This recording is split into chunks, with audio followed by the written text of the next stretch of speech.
Assalomu alaykum. Avzor.uz bir kanalini hurmatli kuzatuvchilari. Sizlar bilan bugun mana 2025-yil 5-iyun sanasida Xudo mana g'oyibona ko'rish turibmiz.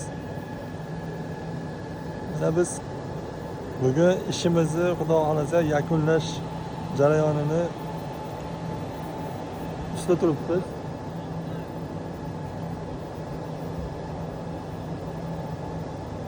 Ko'rib turibsizlar mana. Xudo xolasa 960 kilovatli invertorlar 110 kilovatli invertordan 9 ta qo'yildi. 960 kilovat 550 vatli Solar Energy degan kompaniya bor ekan, shuni panellarini mana qo'yib ishga tushirdik. Hozir invertorda ishlashini ko'rsataman. Invertor hozir sovutadigan ventilyatorlar ishlab turgani uchun shovqin videoda ham eshitilayotgandir. Oldiga borib gapirsam, ovozim bilan invertorda ovozi bir xil chiqib, gapim tushunarsiz qolmasin deb uzoqdan bitta ko'rsatib qo'yapman. Xohlasa mana stansiyamiz to'liq holatda ishlayapti. Endi shitlar, himoya shitlari va invertorda holatini ko'rsataman mana. Va qancha quvvat chiqar ekanini hozir privorda ampermetrda ko'ramiz. Mana bu 380 himoya shiti. Katta kamera avtomat qo'yilgan.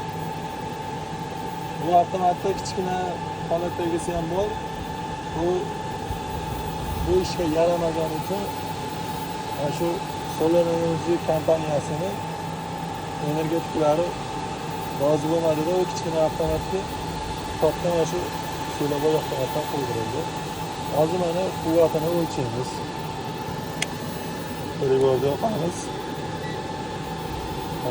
O'zgaruvchi amperga qo'ydik. Privorda zo'ra ko'rinyapti.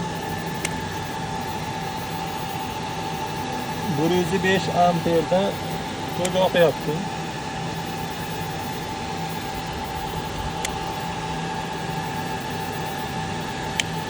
Soat 14:30 vaqtida. Xo'p. Ana invertorda bunda ekrani yo'qligi uchun men ampermetrda ko'rsatmayapti. Pastda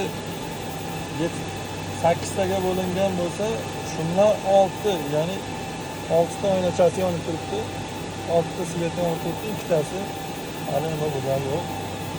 Invertorga hali datalogerlar qo'yilgani yo'q.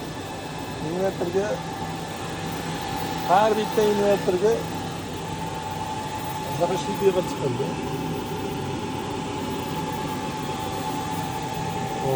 Endi bu shitlarimizni bitta to'liq sizlarga tushuntirib beradigan bo'lsam, parameter, ya'ni shu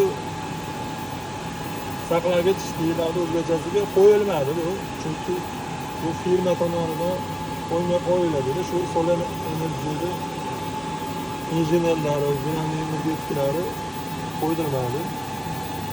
Shuning uchun avtomat, DC avtomat va DC uzib bilan shitni yig'ib ishlatdi. Shitimizda 16 ta gruppa bor. Ya'ni 16 ta avtomat bor. 16 ta avtomatning 8 tasiga 12 ta 550 vatli panel, 8 tasiga 550 vatli paneldan mana shu paneldan 14 ta, ya'ni 14 tadan 8 ta 14 tadan 12 tadan 8 ta panel berildi. Jami 208 ta panel qo'yildi bitta invertorga. Gruppalarda mana o'ttirishlar qilib qo'ydik. Hozir sizlarga aynan bitta invertorni tushuntirib beryapman. Albatta 9 ta invertor bor. Mana shu qatorda boshidan oxirigacha 4 ta invertor. Bu qatorda boshidan oxirigacha 3 ta invertor. Hop, narigi tomonda ya'ni oxirgi qismda 3-blokda ikkita inverter bor. Jami shu bilan 9 ta inverter ishlayapti. Hop, bu inverterlarga 150, ya'ni aynalasi 150 diametrdan bo'lgan masalan katta kabelda 380 liniya ketyapti. O'zi men ko'p joyda 70 qo'yar edim. Bular kattaroq qo'yib qo'yaylik, qizib ketyapti, muammo chiqmasin deyishdida. 150 diametrli, ya'ni aynalasi 150 diametrli kabeldan qo'yildi. Kimga shunaqa sifatli xizmatlar kerak bo'lsa, to'liq holatda bitkazib ishlatib beramiz. Bu joyda bizning ishimiz nima bo'ldi? Mana shu ikkinchi, uchinchi blokni, ya'ni shu joyda 500 kilovatini biz to'liq bitkazib berishni zimmamizga oldik. Bu tomonda 4 ta inverter bor. Ya'ni qolgan qismini 960 kilovatni, 500 kilovatini biz qolganini bular bitkazib beradigan bo'ldi. Bu joyda, ya'ni bu joy Andijon viloyati Chinobod tumani Antex deyishar ekan, ya'ni Andijon tekstil fabrikasini tomiga o'rnatilgan. Hop, o'rnatishdan maqsad mana shu tomga Solar Energy shu brendi o'rnatib berdi. Solar Energy'ga batga endi 720 so'mdan, kilovatini 720 so'mdan sotar ekan. Har bir elektr energiyani 1 kilovatini 720 so'mdan sotar ekan. Ya'ni o'zlaring bilsalaring kerak, tadbirkorlar 900 so'm hozir adashmasam 1 kilovat elektr energiyasi. Bular 720 so'mdan beradi. Mana shu turgan joyiga arenda nima to'lanmaydi. Kelishuv shunaqa bo'lgan. Xo'p, endi ko'rib turibsizlar. Maqsad bitta shu elektr energiyani ekonom qilish, narxdan yutish shu maqsadda qilindi.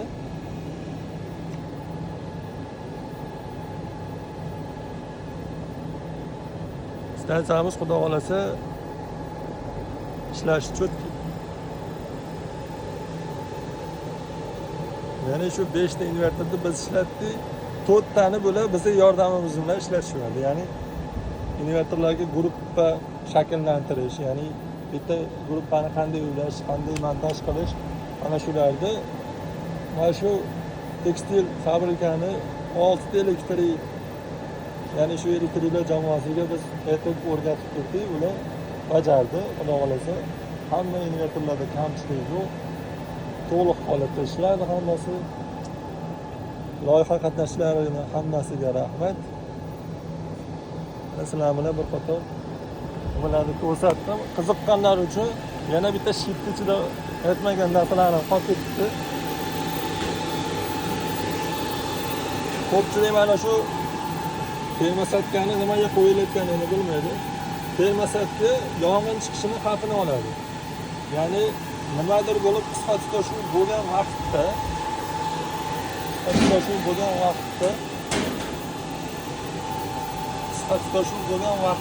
kabelni mana shu magnitli qisilgan qismlari qiziydi va shu yerda yonish holati kelib chiqadi. Agar termosatka bo'ladigan bo'lsa, termosatkani bilasizlar, yonmaydi ancha munchasiga. Termosatka yonishni kechiktiradi. Yonish kechikkandan keyin yog'dagi qisqa tutashuv nimadir sabab bo'lib o'chadi. Ya'ni termosatkadan keyin o'tib qizib yonish holati kelib chiqqungacha qisqa tutashuv yo'qoladi. Sababi qisqa tutashuv yo'qolishi sababi avtomat tashlaveradi. Hop, bu joyda termosatkani shu maqsadda qo'ydik.